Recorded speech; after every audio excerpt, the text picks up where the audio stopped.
Today on Nightmare Echoes, we conclude our three-part series on the Cloverfield Universe as we cover Cloverfield Paradox. Why did Tam only speak in Mandarin? If in another reality you committed a crime, should it be held against you? And would you kill 3 people to save 8 billion? Next on the podcast, on Halloween night, we cover Late Night with the Devil. But for now, enjoy Cloverfield Paradox.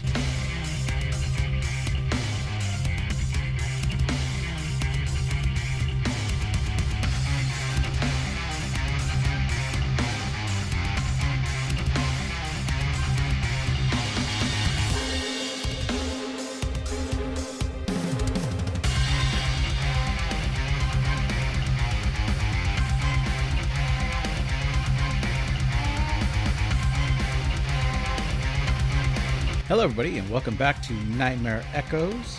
I'm your host, Elazar. I'm joined again by co-host Jesse. Jesse, how's it going? Horrific. That's a good thing. That's a good answer, yeah.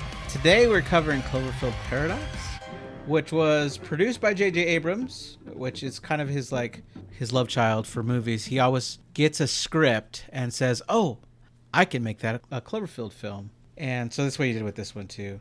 It's directed by Julius Onah and was written by Oren Uziel. I can't pronounce that, I'm sorry. Wow. Yeah. And from a story that was both written by Oren and someone named Doug Jung. Just like 10 Cloverfield Lane, which was originally a script called The Cellar, J.J. Abrams bought the script, changed it to make the ending be more sci-fi, even though I think it was very good at being kind of like, okay, I'm trapped in this house kind of horror movie. Like with this guy, I don't know whether or not to trust or not for 10 Cloverfield Lane. But that was part of what made it fascinating, I think. Yeah. Was that it just kept changing. Like, it was a different movie every 20 minutes. Yeah.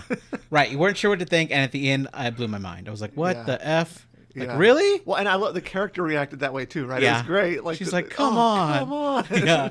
That was perfect. And so then when he got this story, which was called God Particle, the name of the script was called God Particle. Physicists hate that so much. Do they? Oh, yes. It's the worst phrase there is. Oh, okay. He got that script and he was like, I can use this movie to link all the Cloverfield movies together. Whether he does it amazingly or not, we'll walk through the movie and I'll explain at the end his idea of how that happened. Yeah.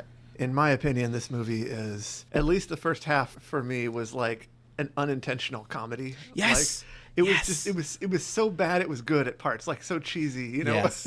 I would say that Mundy is my favorite character. He is the Irish engineer. Yeah. And he just has so many lines that are just comedic genius. Yes. Even though I don't think they were supposed to be funny. I don't think they were. And they were hilarious. And I'm glad you agree with me on this. Overall, I mean, we're going to spoil this whole thing. I would say that it was a direct-to-Netflix movie. Critics didn't really like it. I'm not sure that fans liked it. It is my least favorite of the Cloverfield movies. It's up to you whether you watch it or not. But I think it does link them together, sort of. And we'll walk through that. But before we get too far into it, I kind of want to do a character breakdown, since there's so many characters, to help the listener follow along if they haven't seen it and they want to listen anyway. Our main character is Ava Hamilton. She was in the TV show Loki, but she is the British communications officer aboard the Cloverfield station, and she's Michael's wife, who is the person who we see the events of Earth happening through. That's Michael. We have Commander Kiel. He's the American commander of the station. We have Schmidt, who is a German physicist. He also played Zemo in the Captain America Civil War movie. We have John Ortiz as Monk. I know him from the Fast and the Furious franchise, but for horror fans, he was in Alien vs. Predator Requiem. And I feel like they tried to make him like a literal monk also. Like they were kind of not clear on whether it was just his name or what he actually was. It's very confusing. I agree. Yeah, they would have him pray for them. Not every character was excited about that concept. Yeah, but strange. Then we have Mundy, who is probably my favorite character. He's the Irish engineer with all the jokes. And mine for the same reason, Yeah, he was in The Martian, which I love that movie. I love the book. The movie did a good job of capturing the book's ideas. I have not seen it. Okay. We have Volkov, who's a Russian engineer. We have Tam, who is a Chinese engineer who mainly speaks in Mandarin the whole movie. Which I cannot figure this out, right? Yeah. Like, what is the deal? She only speaks Chinese. Everyone else apparently speaks Chinese? I would say that Volkov does not. That's how 2 of the characters are able to speak without him knowing what they're talking about when he's right there. And they're trying to not let him know. But, like, why? Why So, all the other characters speak English? Why yeah. doesn't she speak English? And instead, they've made the effort to all learn Chinese. It's weird. The only thing I could figure out from the behind the scenes was that while she is a very established actress in China, she doesn't speak a lot of English. I see what you're and saying. it was easier for her. But looking at the interviews of the cast, she did pretty okay at speaking English to answer the questions in English for the interview. Yeah. So I don't know. It just might have been what she's more comfortable doing, and maybe they thought they were being clever doing it, kind of like Firefly and everybody cusses It was just one of the many weird things about the writing of the movie that I was like, what were you thinking? There were so many of those. It was a little frustrating. Yeah, because if I know I'm going to sit down for a reader, right, like a subtitle movie, okay, I'm going to watch When Evil Lurks. I know it's in Spanish. I put everything down. I'm just going to watch this movie, not be distracted by anything because I'm reading subtitles. But I forget, oh, wait, I have to be paying attention because they're speaking another language. Yeah. 10% of the movie. Right. And I don't know. But yeah, then we have Jensen, who comes in later into the story.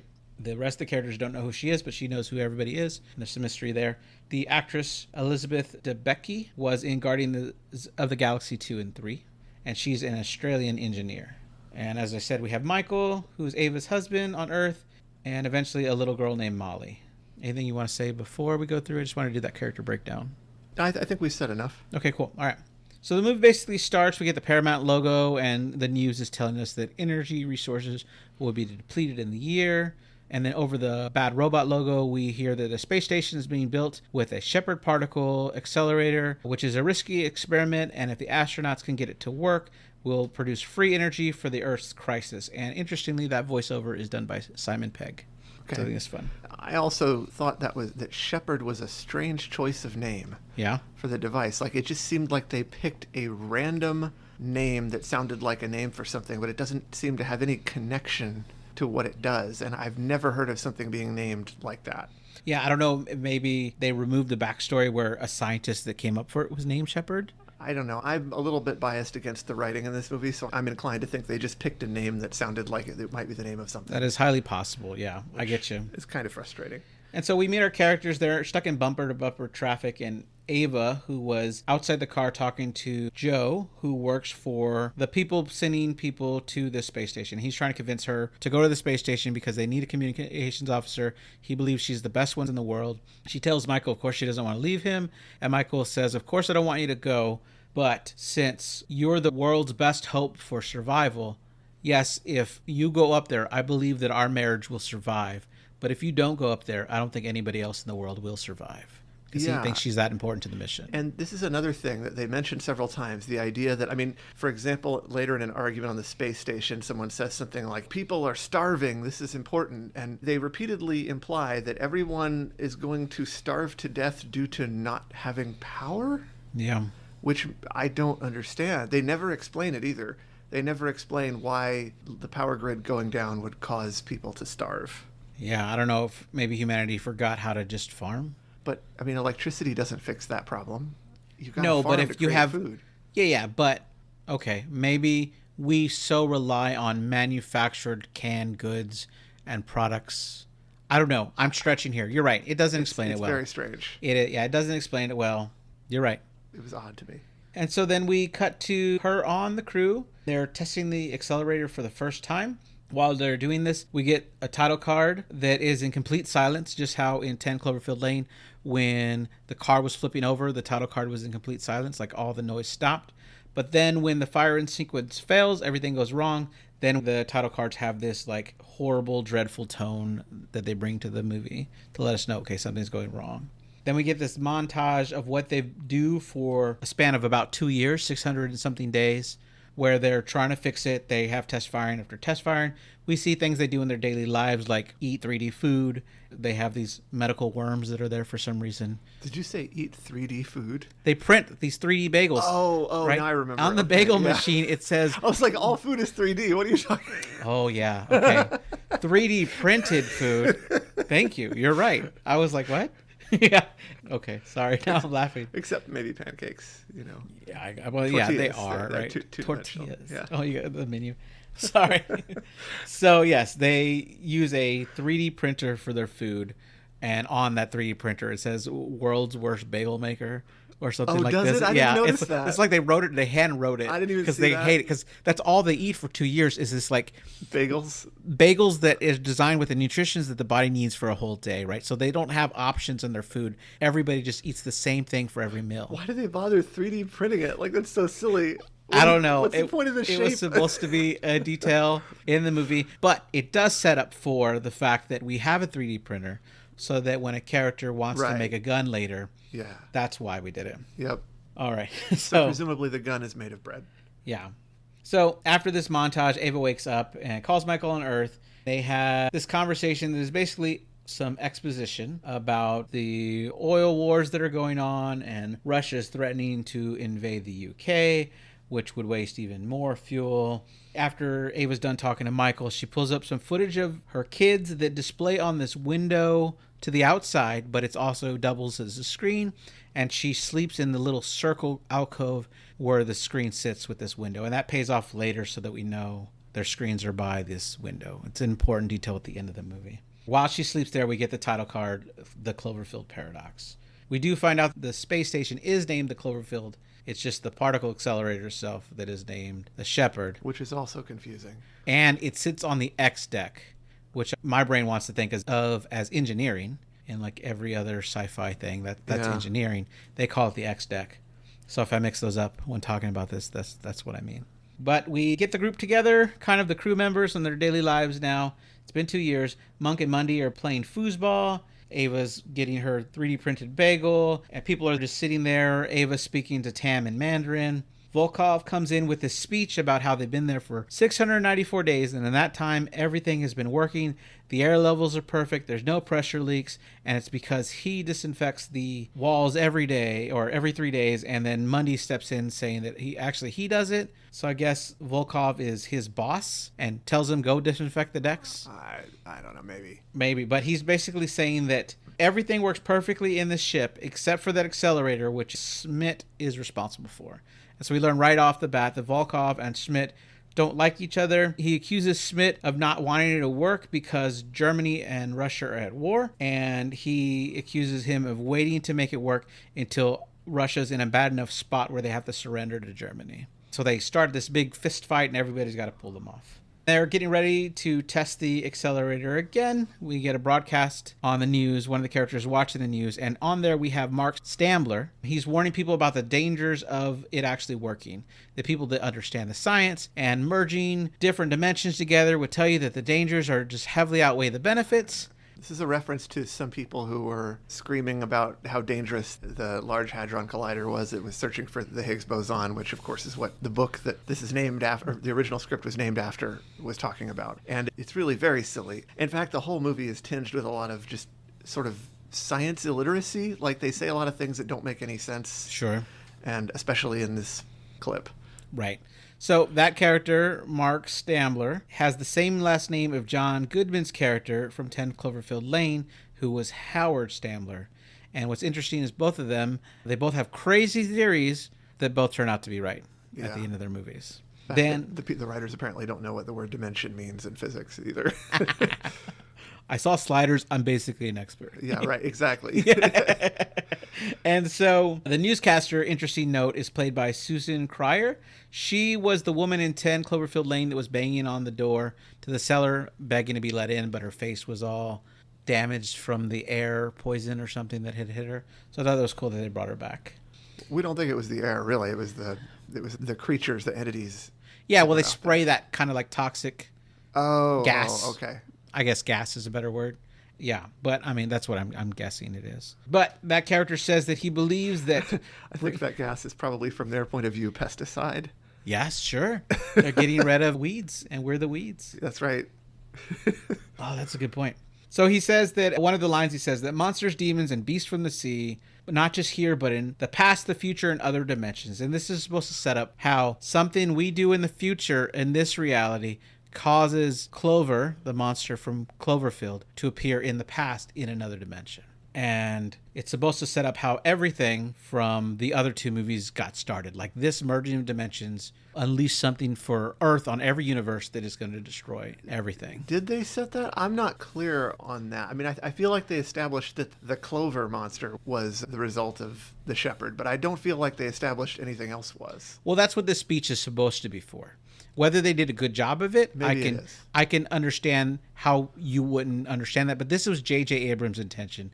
This speech here saying that it would hit Earth not just here, but in the past, in the future, and every other dimension, is saying that, okay, so Cloverfield is in another dimension in the past. Yeah. And we send the Clover monsters there. In 10 Cloverfield Lane, somehow this shot aliens to invading our Earth. I guess I could see that. They didn't really say that. They didn't really explain it. Right. I get it. I'm just saying that was the intention. Yeah. I don't know that they did a good job. That was the whole point of this movie existing, though. Yeah. Which why he funded it and why he got to go through. Yeah, that's what they're calling the paradox, I guess. Although yes. I think they just don't know what a paradox is because it doesn't have anything to do with what the word paradox means. Sure. But so they asked him to turn the news off, and we see that Volkov puts this gyro, which is a ball inside of a cube with circle holes all around it, and the gyro spins what's in the computer. Mundy then asks Monk to pray, which he does, and Smith is not happy that they have to sit there and listen to him praying. This time they do seem to get positive energy flow for the first time, which the team's excited about. It's a good thing they prayed. There, we do see a little bobblehead that's a Slusho bobblehead, which is in all J.J. Abrams properties.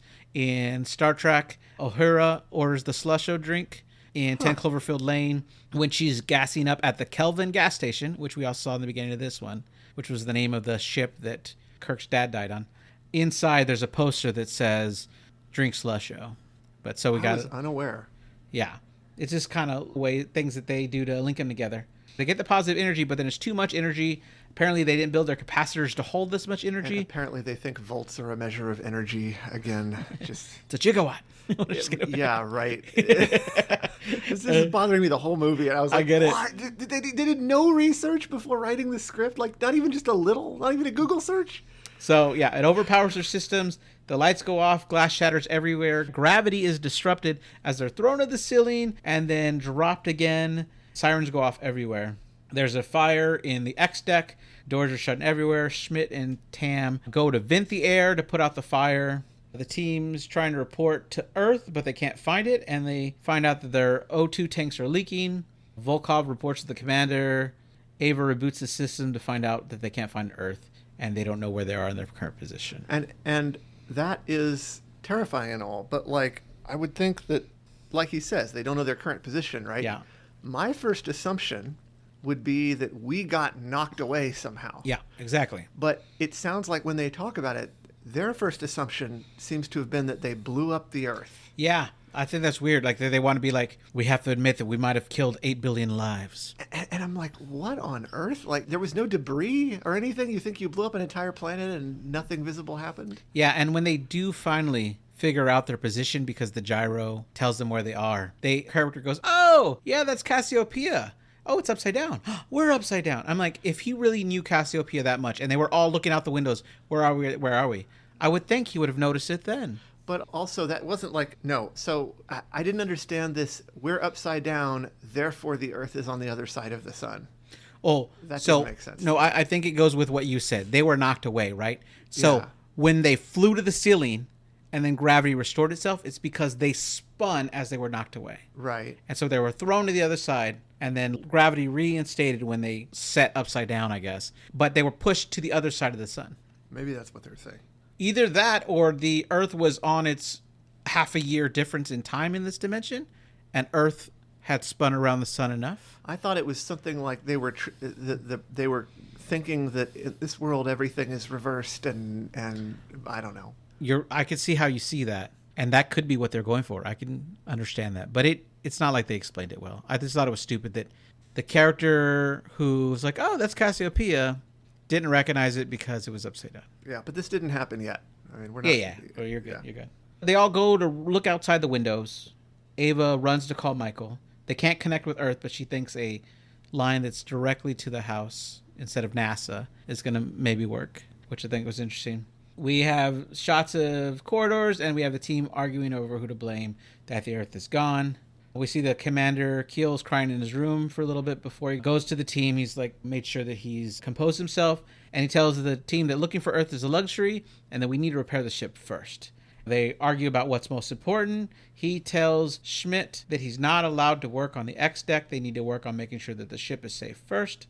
On the way there, Schmidt speaks to Tam in Mandarin, so Volkov can't understand that I don't care what the commander says. I want you to meet me in the X deck so we can fix what's really going on. Because in his opinion, he thinks fixing the Shepherd is the most important thing to do. When Volkov is talking to Ava, Ava goes and says, I know what's wrong with the gyro. And he goes, what? It's fucked up? And she goes, no, it's missing. And he goes, what? And they go to pull it open and it's not there. In this moment is the first time we notice that Volkov is rubbing his eye because his eye is really bothering him. We don't see why yet, though. Yeah, we don't see why, right? Then these sirens go off and people hear screaming, so they all run to this corridor. They hear the screaming is behind the wall. They cut the segment open, even though teams are like, you don't know what you're going to cut. When you cut that thing open, you can be cutting wires. But they remove the panel and they see a woman there. We eventually know that that woman's name is Jensen. She looks at Ava and says Hamilton, and everybody's shocked that this woman, who they don't know at all, knows Ava. Which is strange to me because if you have an unknown person on the ship, your first assumption would be some sort of stowaway or something, right? Right. Which would probably know your names. Okay. So I was shocked that they were shocked. Yeah, what I think most shocking is when they get her to sickbay and they rip off her clothes for try to treat her medically. They see how many wires are actually sticking in and out of her body. Yeah. That it's freaking them out. They don't understand how any of this is happening. I also think it's amazing that nobody seems to notice that she's in the photo. Yes, right.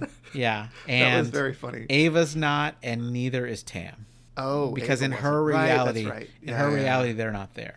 Also, the whole thing about them needing a gyro, like gyro, it doesn't tell you where you are. It just tells you your orientation. Yeah. I mean, it doesn't even really tell you that. It tells you change in orientation.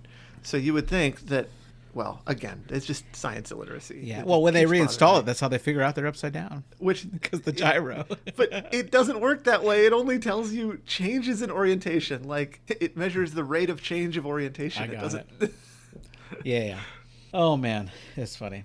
We go back to Earth and we have Michael who's waking up and he sees on his phone there's an app that's supposed to be like Twitter or Instagram where all these people are posting what's happening. Did the war start? Are we being bombed? What's all this destruction? He tries to call the hospital to see if he is on alert to go in. I know that they have these alerts for like mass casualties and stuff at my hospital. They'd send out a message saying anybody in the area that can get here safely, please get to the hospital because we need all hands on deck kind of thing. But he can't reach the hospital. So on the way there, he's calling Joe, who is the person that recruited Ava to go on the ship. Joe tells him that we've lost the station. We don't know where they're at, and we'll let you know as soon as possible. But he's trying to tell Joe to tell them that he's going to be occupied for 72 hours, that he thinks he's going to be working 3 days straight at this hospital to try to figure out what disaster is going on. Back on the station, while Monk is giving Jensen some medical attention, Volkov says that we're not in Kentucky anymore. And Mundy goes, Kansas. And he replies, really? Who gives a shit? It's just people from Kansas. Yeah, exactly. Like, I think it's awesome. It was. Oh, man. Schmidt is telling them that the Shepherd got them into this situation. The Shepherd can get them out. Which, this is weird, too, because that's implying that now they think they teleported the Earth or something. Yeah. I mean, that's like, these are just wild assumptions. Right. Based on what? I don't know. They're going to turn it on backwards and undo it. It's just the writing in this thing is so ridiculous. And the Earth will put itself back together. I mean, every sci-fi has some a little bit crazy things, but I've never seen one this bad. This is like wild. Yeah. We get a shot of the foosball table somewhere around here, and the little men on it start spinning on their own. Which made me laugh out loud because it's such a silly way to indicate danger. You know, like of all things, you've got a foosball table spinning and the music's all dramatic, and I'm like, this is silly. This is not scary. Yeah, we get a scene that's supposed to tell us more about Schmidt and Tam's relationship, I think. Schmidt, like, yells at her because he's frustrated, and she, like, grabs him by the collar and says, if you talk to me like that ever again, we're going to have bigger problems. Volkov's in his quarters. We see that he has some Russian dolls, which I guess are just there to show us, hey, he's Russian. Don't forget he's Russian. Because they're never playing importance other than that. And then he's looking in the mirror, because his eye's really bothering him. And then his right eye moves all the way to the right and it's stuck. Once again, I cracked up at that scene. It looked so silly, and it was just such a dumb thing to happen. And so he closes his eye 3 times. On the 3rd time, then the eye's all the way to the left, and then it corrects itself. But then It was so funny, man. he starts hearing a voice in his head. I guess it's literally in his head. The worms are talking to him. Yeah. Because, I mean, spoiler, it's the worms. But Oh, yeah. he starts saying, oh, yeah, I know. You're right. Okay. And I'm like, wait, they're giving orders now? Even when they said that the worms are missing, my reaction was, oh no, the worms are missing. I'm like, that's supposed to be scary. We're supposed to be scared that the worms are missing, and then that the guy is his eyeballs bouncing all around. And like, come on, this isn't scary. This is funny. Right. So after the worms have talked to him, he runs to the 3D printer, overrides it with some security clearance, gets it to print a 3D gun with these liquid-filled bullets. They're like blue liquid inside. I don't know. It was interesting. Yeah, I don't Sci-fi understand. bullets. But that's fine. I feel like that's just normal sci-fi magic. Yeah. We do get a shot here of Mundy working on panels with this kind of metal gunk that when you shock it with electricity, it knows exactly where it's supposed to go to fill the cracks. Like it just squeezes down around wherever it is. Yeah, and if it's a long hole, it's pretty neat. It's pretty cool. It's a neat gimmick. Yeah, I like it. And they use it a lot in this movie. They do use it a lot in this movie. So Volkov takes the gun, tucks it in the back of his pants, and he walks to the X deck, and he's asking what Schmidt and Tammy are doing there against orders. And Schmidt says, I don't report to you. He pulls out the gun saying, oh yeah, because you report to German intelligence. They're screaming for him to put the gun down, but before he could do anything with the gun, he starts having convulsions. It looks like he has a seizure. He vomits a little bit, and Schmidt and Tammy rush him off to sickbay. Monk wants to know about his conditions, and the commander and Mundy are freaking out about the gun. Commander orders Tam to lock the gun away, which she does. Volkov coughs up a lot of blood, has another seizure. He appears to die, and as they approach him, he spews up worms everywhere. And Mundy, not missing a moment to say a joke, says, I found the worms. Yeah. Oh, man. Yeah, because it's not like we're being serious here or anything. That's what I mean. Like, Mundy is the comic relief. It's great. This is where we see the picture of the crew. Tam and Ava are not in there, and Jensen is in there. Monk calls Ava and others when Jensen wakes up. The commander gives Ava permission to talk to her since Hamilton's the name that she spoke. She goes in there, and we have this conversation back and forth of, how can you not know me? I've been on the station for 2 years. You have not been on the station. You've been down on Earth, and you don't belong here. But she says that she doesn't recognize Tam. She starts to kind of like get really emotional and cry. So Ava, who knows that she knows her, even though Ava doesn't, goes in for a hug to comfort her. And when she does that, she tells her not to trust Schmidt. So Ava looks back in this horrible... It's like when I say, hey, don't look to your left. Yeah. And then you look to your left. I'm like, I told you not to look to your left. Yeah. It's exactly what she does. She turns around. And so then we get a scene where the commander is now overriding. Everybody has override powers in this thing. I mean, I get the commander would, but he's overriding the personnel files. And he's looking at Schmidt. And he sees this communication records between him and German intelligence that are telling him to make sure the Shepherd does not work until Russia's in a worse spot or something like this. And so he makes this brig out of a corridor that's a really short corridor with doors on each side and just locks them in there, tells him he's not allowed to leave until they tell him so. Over his strong protests that he has not done anything of the kind, which does kind of raise a cute philosophical question about if it's the person who did the thing is you in an alternate reality, and like, would you really have done that? Are you right to say, hey, it's not my fault, I wouldn't do that? I mean, like, it's an interesting question. He does try to plead his case throughout the movie. Yeah. That is not me. Yeah. So we get back to Michael, who arrives at the hospital, but the hospital is gone. He hears this little crying. He goes around the corner and sees a little girl screaming for help. This little girl is named Molly, and he does take her with him to try to get her out into safety. On the ship, Mundy's using more of that magical goop. When he stands up to brace his hand on the panel sucks his arm in, and magically the hole where his arm is moving is getting yanked to the left and to the right where he's screaming. Commander and Ava come, and they're trying to pull his arm out, and they seem to free him. And in a scene, I laugh so much when he looks down, his arm is not there. He's like, where's my bloody arm? Where's my arm? Where's my bloody arm? I agree. That was one of the two funniest scenes in the entire movie. Yeah. I think. I hope I didn't skip the other one. Oh, no. Okay, cool. We're getting there. All right. It's coming up very soon. In fact. Okay, cool. In sick bay, Monk is asking if he has no pain, and he says he's not.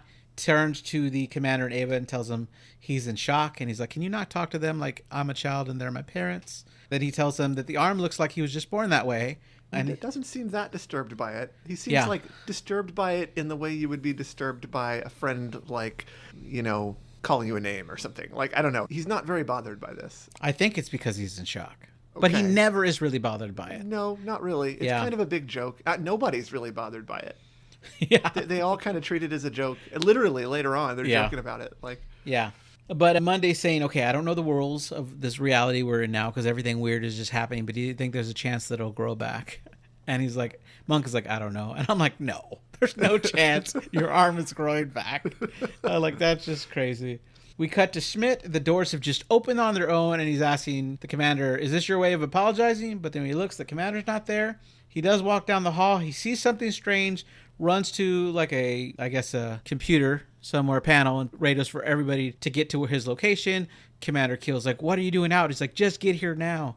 So he runs down there, and they look, and the arm is just crawling on the ground independently. And they're like, what is that? And Monday's like, that's my fucking arm. That would be the number 2. Okay. That's my fucking arm. That's so good. That was, oh God. You couldn't write that intentionally. It's too good. Yeah, I don't know. Maybe they did. I don't know.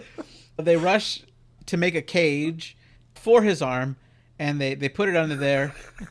Schmidt asks Monday if he's controlling it, and he's like, I'm not. And he goes, how can you be sure? He goes, because right now I'm giving you the finger. What? They forgot to put a little water bottle in the cage for the arm. It seems to survive no matter what.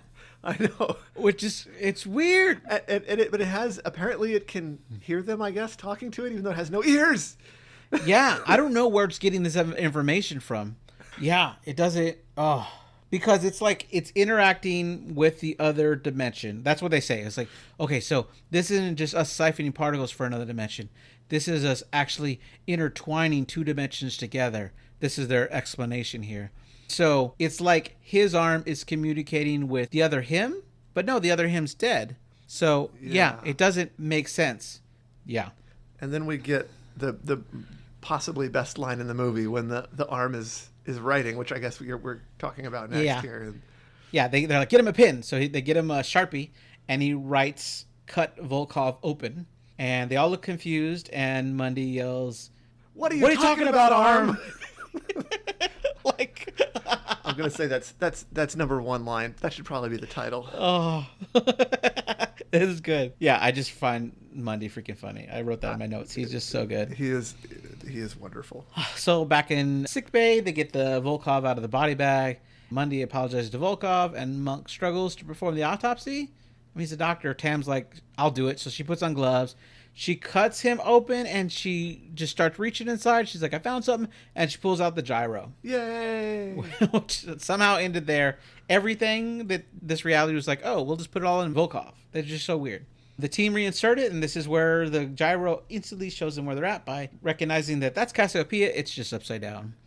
And for people that may not know, Cassiopeia is a constellation in the northern sky named after the vain queen Cassiopeia, mother of Andromeda in Greek mythology. Just in case. So they're able to locate Earth, and Monday's like, my arm helped us find Earth. And everybody's happy about this. Yeah, they are. They're cheering. It's great. Ava retargets her sensors. She's not able to send, but she can only receive for a while. Commander tells her to fix it as fast as possible, and when she fixes it, let them know that we need shuttles up here to help with repairs as soon as possible. I love when the... I don't remember if it's here a little bit later, where another great Monday line, which is, I'd clap, if I could. I think it was right here after he said the arm. Yeah, it was so good. Someone asked them all to be quiet, and they start listening to the news that they're getting. And they're saying that the Earth has had this war going on for the past 14 months, and that China is about to send warships in, which is going to waste more of their energy. The war has all escalated when the destruction of the Cloverfield space station happened just 2 days before, which lines up with their timeline of when they entered this reality.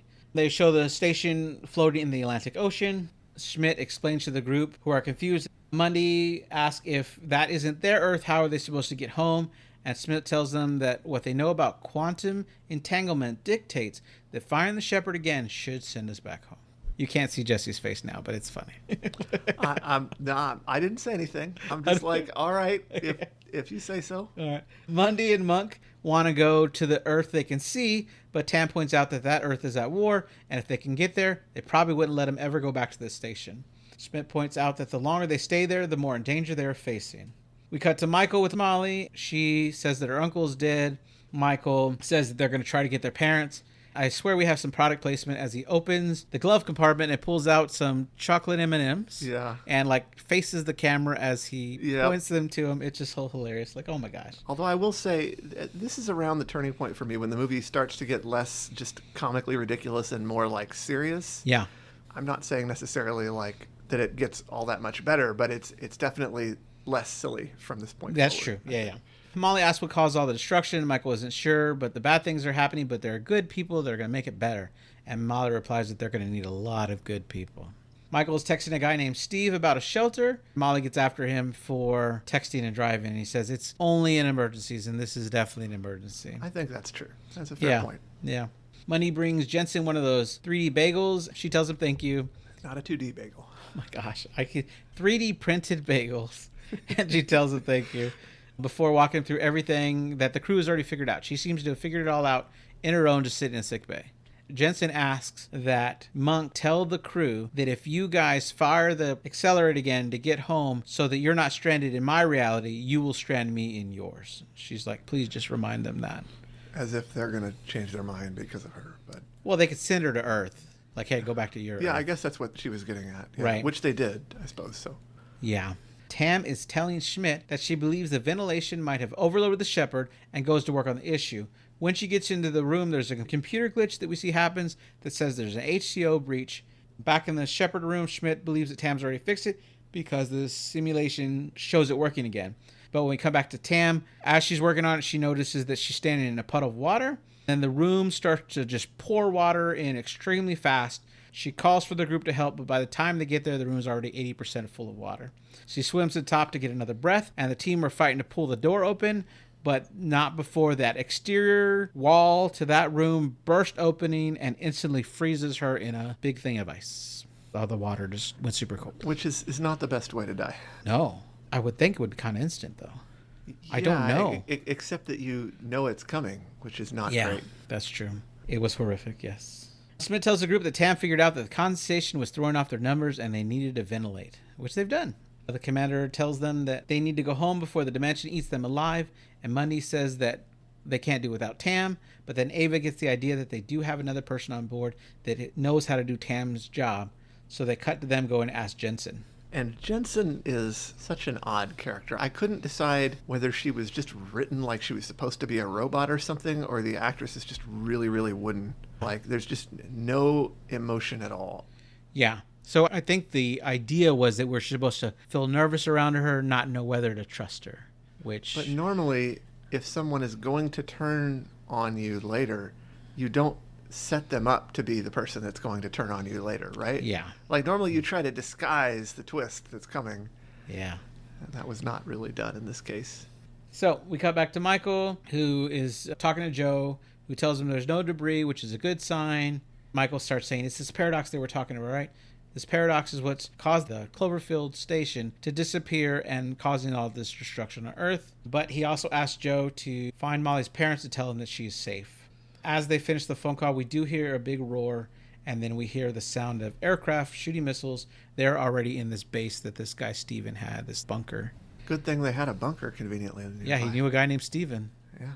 Jensen agrees to install Tam's algorithm, but only if she's able to copy all of Schmidt's work. Schmidt thinks this is a crazy idea, but the commander tells him that once they have it online, they will send her to Earth with a copy of the work so that she could share that to save her world, possibly. Because if they know how to make the thing work properly, right, we could save both Earths. Yeah. Commander orders Ava to get whatever she needs done to complete Tam's work. We have a scene where Ava is giving her clothes, Jensen trying to relate to Ava, and she does this by figuring out that in Ava's reality, her kids are dead. But she shows her footage of her talking to her just like a month ago, where they're having a meeting and her kids jump in the thing, start interrupting her, They call her Aunt Mina because they're apparently really good friends with the family. And this puts like a real emotional twist into Ava's stomach, I guess. She doesn't know whether she should go back home or stay in this reality where her kids are back alive. I know that eventually the commander tells her that those aren't your kids. They already have a mother, and you're abandoning your Michael. She says that my Michael would want me to try to save them. We get this whole backstory how the reason her kids died is because she stole a power generator, installed it in their house, and that caught fire, killing the kids. Yeah, I got the impression that they were saying that this thing which they called a power cell, which was clearly not a power cell, was somehow like leeching power from someone else. I'm not sure if I understood correctly, but that sounded like what they were implying. Yeah, but it pulled in too much and burned down the house. Yeah, well, whatever that. Yeah. So they come up with this plan where they're going to pump in extra oxygen into the area first, which will make it possibly like a big bomb. And if one spark happens, they'll all... Monday says Kentucky Fried Monday. Commander tells him it's not Kansas Fried Monday. Yeah. Right. He tells him it's not time to be funny, but I disagree. I like the jokes are working for me. He ends the conversation by telling the commander to trust him. Even with one stumpy arm, he can get it done. Monday's working on the oxygen. Jensen and Ava are at the Shepherd, and the commander, Monk and Schmidt, are on the command deck. Monday gets everything working properly. The power jumps up, and then his wrench flies out of his hand into the wall, and then everything metal starts to be sucked towards that wall. He is able to free himself from the wall and radios to everybody to ask if they're having magnetic issues, when we see that all the metal goop that he's used to repair the place has formed these tentacles that grab him and pull him in. And it's just weird. And they're trying to enter through every hole of his face, which is crazy, right? Yeah. Then a CO2 canister flies at the wall, causing a spark, which makes the Cloverfield station explode. Well, at least that part of it. Right. And this is, like you pointed out, this is one of the only deaths that has any meaning to me only because he was funny. Right. Because most of the other deaths don't, because like Ava Hamilton, she seems to be the only character who has any significant character development. Right. And it seems like everybody else, they never develop them much at all. We don't really care whether they die. Like when Tam died, for example, I didn't care. I don't know who she is. I mean, I care the fact that I didn't want humans to die, but I wasn't really emotionally reserved in the person. Right, like they didn't invest us in her and her story at all, because we don't even know what her story is. We don't even know why she's there except for her job. Yeah. And the same with most of the other characters. Right, so we see the exterior shot of the space station, and this one part that broke apart, one of the rings that exploded, is leaving a lower section at a tilt. We find out that every rotation of the station is making that tilt go greater. And if that tilt gets to 25% and it's still connected, it'll tear the whole station apart. Schmidt and Jensen want to go fix it, but Commander says it has to be him, Monk, and Ava, because Schmidt and Jensen are their only hope of getting back home. The Commander leads them. He's got this speech of, I basically don't know a good speech. This is going to go crazy. We can't predict what's going to happen, so keep on your toes. When they get there, we see that it's already at an 18-degree angle. This is where Schmidt is trying to defend himself to Jensen, saying that you know that I'm not your Schmidt from your reality. That whole argument you're talking about, where I wouldn't do that. Which is it's an interesting question. It is an interesting question, yeah. How different are the realities? So then we get there, we see that it's like 3 long pieces of metal that are holding the 2 parts of the station together. They have to connect with what looks like rock climbing gear. They hook on. They have to pull themselves across from one gap to the other gap. And I'm thinking, why couldn't they just cut off the dang thing from here? I didn't understand that either. The commander's the first one across. Jensen reports that they're already at 20.2 degrees. Monk gets halfway across and loses his grip, and the commander has to throw out his line for him to catch it and for him to pull him in. And then we're at 23 degrees. Ava crosses without hooking on because there's just no time, and she just jumps for it, which was crazy because you're in space, and if you miss... Yeah, but they're all going to die anyway. But the commander catches her, and they start clearing debris. They're at 23.4%, and I'm like, there's no way they're making it. Jensen tells them they're at 23.9%, and the commander tells them that they have to do this from the other side. He shuts Ava and Monk on the other side of the door and says that it has to be done here. Ava thinks we could do it remotely, but if they could have done it remotely... there would have been no point in this whole journey. Why were they even there then? Right. So he pulls the thing, he severed off in the section, and just flying out to space. They do it right at 24.9 degrees, of course, right before it would have tore the ship apart. What sucks for him is he doesn't instantly die. He's floating out of space until he starves to death. Well, he could probably just open the door and just space himself. Oh, okay. Yeah, that's a good point. Back on Earth, Michael is watching an old transmission and Molly is sleeping. He records a message where he's telling Ava that I know they've had a hard time, but they've survived a family. And I think he's saying something to the extent of, if you get back to Earth and we're able to get back together, I think he's ready to have more children and try again to have a family again. That's the speech, I think, without saying the actual words. We see Jensen's copying the files, and we get this deep in thought look, like she's about to start some trouble. We see like her... That was the moment she decided, I guess. Yeah, I don't know. We see her break into the secured locker, which was not very secure, yeah. to get that gun out. Break into the insecure locker. Ava and Jensen are both in the escape pod, flying to Earth together, because Ava wants to be down there with her kids. And so Jensen uses the gun that she stole from the locker to knock Ava out. It's got 2 minutes before she launches, and this is where Jensen goes to Monk, says, I want the key. Monk says, I'm not going to give it to you, and she shoots Monk and steals the key from him. Ava wakes up with 40 seconds left on the timer. She is able to shut down the sequence at something like 20 seconds left on the timer, and then she runs in to find Monk already dead. Then Jensen makes it to Schmidt. Schmidt asks what she's doing, and she's saying that she needs to save her Earth, and there's not enough time to build another accelerator, even with the knowledge that you've given us. She's able to shoot Schmidt. Ava runs in. She's pointing the gun at Ava, and Ava's like, you're really going to just kill us three? And she says, if you think I won't kill 3 people to save 8 billion, you're wrong. Wouldn't you kill 3 people to save 8 billion people? She asks her. And right as she being Jensen, is about to shoot Ava, Schmidt, who's not dead from the gunshot, grabs a cutting tool and slices Jensen's leg. Ava runs because Schmidt's like, run, and they're fighting over the gun, and Jensen gets it and shoots him in the shoulder, and it's like he gives up, but he doesn't die. He hits the ground. Ava's running. She's trying to hide. This is where the part that felt most like a horror movie, I guess, besides the weird things that are happening.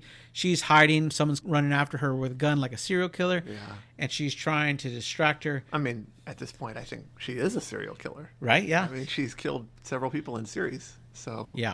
We get this whole fight where Jensen's trying to convince her that her family's still down there, her family needs her, and she even puts her family up on one of those screens that acts as a window to the outside of the station. As they're fighting for the gun, Ava shoots that window, which forms a crack.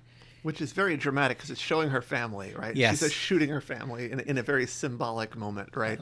I like that, yes. Yeah. And she's able to push Jensen towards the crack. As everything in the room is getting sucked there, Jensen kind of clogs the crack with her body. That's convenient, really. Right. Yeah. And so Ava gets outside of the room before it sucks Jensen out and kills her. We see on another screen outside the room that her family's still there. So it's like Ava in this moment is still like, okay, but I can still go down to my family. So instead, while she's preparing to get back home and she helps give Schmidt medical attention, removes the 2 bullets that he has inside of him, we get this voiceover that she's recording to send to herself in this reality to say, you're not crazy. When you hear this message, keep listening. If you've stolen a power cell to give your kids power, don't do it. It's wrong. It's dangerous. You can get hurt. Whatever you're doing, stop what you're doing and just hug your kids forever. And I'm like, yeah, but you're also sending her the plans on how to save the Earth. So how long is forever? Can I let go of my kids to save the Earth? You know, like, the instructions make no sense. But Schmidt and Ava work together to fire the particle again.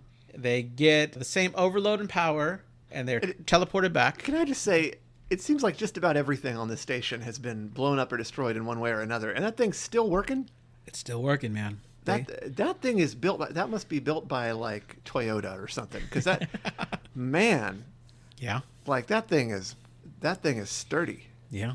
Or by the people that built the Millennium Falcon, because that thing takes a beating but never dies. Yeah, really. So they get back to their reality, and they're prepared to fire it one more time. They connect with Earth, and they're like, where have you been? And they're like, well, there's Shin shuttles to help repair the station. We need to get down there. There's only 2 of us left. It's just Schmidt and Hamilton. They ask about the particle accelerator, and she says, hold one moment. They fire it again. It produces the energy in the way they want it. And it's somehow sending energy right to Earth for them to use it. Yes, yeah. And they're celebrating. They get cut off in the connection, so they start heading back to Earth. We cut to Michael, who's getting a call from Joe and telling him, we found them. They're on their way back. And Michael's like, you tell them they can't come. It's like, no, Michael, there wasn't time. Like, And he's like, but you can't let them come back to Earth with this thing. He's like, the station was being destroyed. They couldn't live up there. It's like, tell them to stay. He's just yelling on the phone, tell them to stay, tell them to stay. And we cut to the escape pod going through a layer of clouds. And then in a different section of the clouds, a monster that looks, I don't know, 10 times bigger than Chloe from the first movie comes up through the clouds and roars. And we see that the Cloverfield monsters are here on this Earth. Yeah, and to me, I had to rewind and rewatch because it looked like it might have just eaten the capsule. I thought that too. I had to rewatch it too, but it fell through a different section of the clouds. They should have made that clearer, I think, but that's just me. Right. But J.J. Abrams has said in interviews a long time ago when Cloverfield came out that Clover, the creature from the Cloverfield movie, was just a baby looking for its mother. Ah, so this was the mother. So this was the mother, or an example of one, because that monster is in a different Earth on a different reality. I think the more I think about this, right, the Clovers are the real victim here. Yeah, right? they just got sucked from their homes. They were just minding their own business, right? Yeah. Back on their home world, doing their thing. And then these asshole humans come and like suck them onto this planet and like try to kill them. And multiple planets throughout all dimensions. Yeah, that's mean.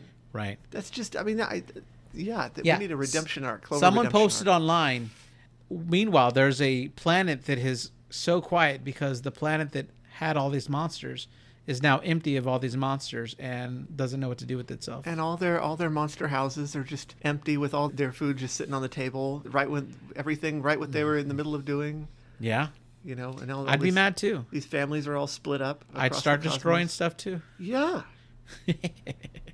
Yeah. So that was Cloverfield Paradox. And it may have connected them all together. It tried to. I mean, I believe you. I just, there was a time I feel like when writers used to do some research on the subject they were writing about. That's where I like The Martian. I think you watch the movie The Martian. It's a sci-fi movie. It's really good. People that like science and study science say that it does a really good job of understanding science. It really walks you through the math of, all right, I'm stuck on this planet by myself. I have this much food rations. If I try to start farming on a planet that was not made for farming, how would I do this? How would I make it work?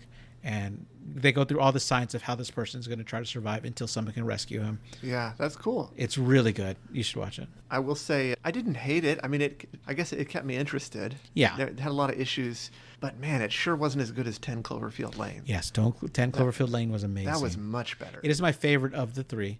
I like Cloverfield next, and then this one is last in regards to it. Now, J.J. Abrams says he does want to make a fourth one that is a direct sequel to Cloverfield, but not found footage. It would just be viewing some characters and how they're handling the world years after the events that started Cloverfield. We'll see what it's like. We'll see. Yeah. Whenever that might happen, I don't know. All right, well, thank you for being here, Jesse. It was a fun episode. Well, thank you for having me. So that was our 3-part series on Cloverfield. And in a few days, Steven will be back, and we're going to be talking about Late Night with the Devil for Halloween, since that movie took place on Halloween 1977. Late Night with the Devil. Sort of. All right. Thanks for stopping by. I hope you listen to us again. Bye.